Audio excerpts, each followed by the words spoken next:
Hello, আসসালামু আলাইকুম everyone. কেমন আছেন সবাই? আমার নতুন একটি ব্লগে আপনাদের স্বাগত জানাচ্ছি। আজকে আমি আপনাদের তৈরি করে দেখাবো সম্পূর্ণ ভিন্নধর্মী ইউনিক একটি রেসিপি। আজকে কোনো ডেজার্ট বা কোনো নাস্তার আইটেম করব না, করব ভর্তার আইটেম। তো চলুন শুরু করা যাক আজকের ইউনিক ভর্তা আমি কি দিয়ে বানাচ্ছি। আজকে যে ভর্তাটি বানাচ্ছি তার নাম হচ্ছে কাঁচা কলা দিয়ে মাছের ভর্তা।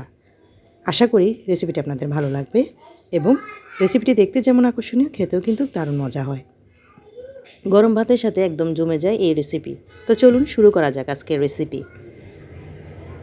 প্রথমে এখানে আমি দুটি কাঁচা কলাকে ভালোভাবে ধুয়ে পরিষ্কার কেটে টুকরো করে নিয়েছি। তার মধ্যে আমি দিয়ে দিলাম হলুদ, মরিচ এবং লবণ 1/2 টেবিল চামচ পরিমাণে ভালোভাবে মিশিয়ে নিয়েছি। এখন এই কাঁচা কলাগুলোকে আমি ভালোভাবে তেলে ভেজে নিব। তো চলুন দেখে নিই কীভাবে কী করলাম। প্রথমে একটি পাত্রে আমি দিয়ে দিলাম সরিষার তেল 2 টেবিল চামচ পরিমাণে। তেলটা একটু হালকা গরম হয়ে আসলে এই পর্যায়ে আমি কলাগুলোকে ভেজে নিব। তাই কলার টুকরাগুলোকে আমি তেলের মধ্যে দিয়ে দিলাম। চুলার আঁচ এই পর্যায়ে মিডিয়াম টু লো হিটে থাকবে। এক পাশ ভালোভাবে ভেজে নিব। যখন লাল লাল হয়ে আসবে তখন অন্য পাশটি উল্টে দিচ্ছি। এভাবে আমি দুপাশ ভালোভাবে লাল করে ভাজা করে ভেজে নিব। মুচমুচা হয়ে আসলে আমি কলার টুকরোগুলোকে চুলা থেকে তেল ঝরিয়ে নামিয়ে নিচ্ছি। এখন আমি ওই তেলেই দিয়ে দিলাম 3টি শুকনা মরিচ এবং 6-7টি রসুনের কোয়া আস্ত। এগুলোকে আমি এখন ভালোভাবে লাল করে ভেজে তুলে নিব।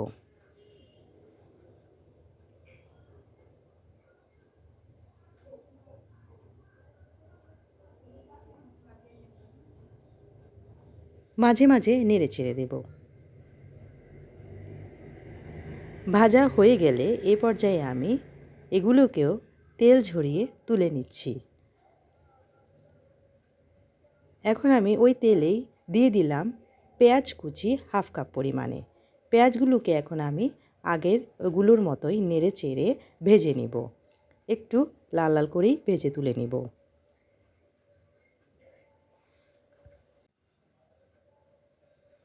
এখন আমি একটি রুই মাছের লেজকে হলুদ এবং লবণ মাখিয়ে ভালোভাবে ওই তেলে সুন্দরভাবে মুচমুচা করে ভেজে নিচ্ছি। আপনারা চাইলে এখানে যে কোনো বড় মাছের টুকরাও নিয়ে নিতে পারেন। মাছটা লেজ ভাজা হয়ে গেলে আমি তেল থেকে তুলে নিলাম। এখন এই লেজটিকে ভালোভাবে আমি কাটা ছাড়িয়ে নিয়েছি। কাটা ছাড়ানো হয়ে গেলে এখন আমি সবগুলো উপকরণকে শিলপাটায় বেটে নেব। তাই এজন্য এখানে আমি একটি শিলপাটায় প্রথমে নিয়ে নিলাম কলার ভাজা টুকরাগুলো। কাঁচকলার এই টুকরোগুলোকে প্রথমে আমি ভালোভাবে একটু মিহি করে বেটে নিচ্ছি।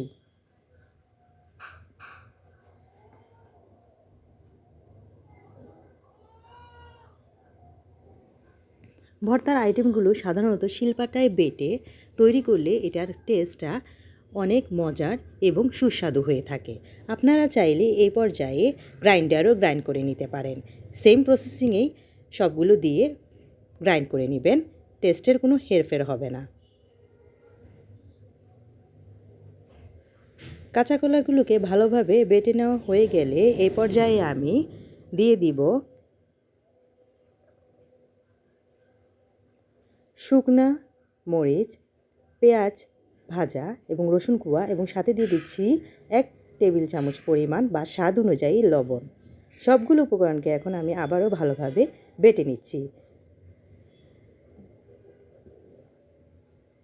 মাংসের কিমা যেভাবে বাটলে হয় অনেকটা এরকমই লাগছে এই ভর্তার আইটেমটি।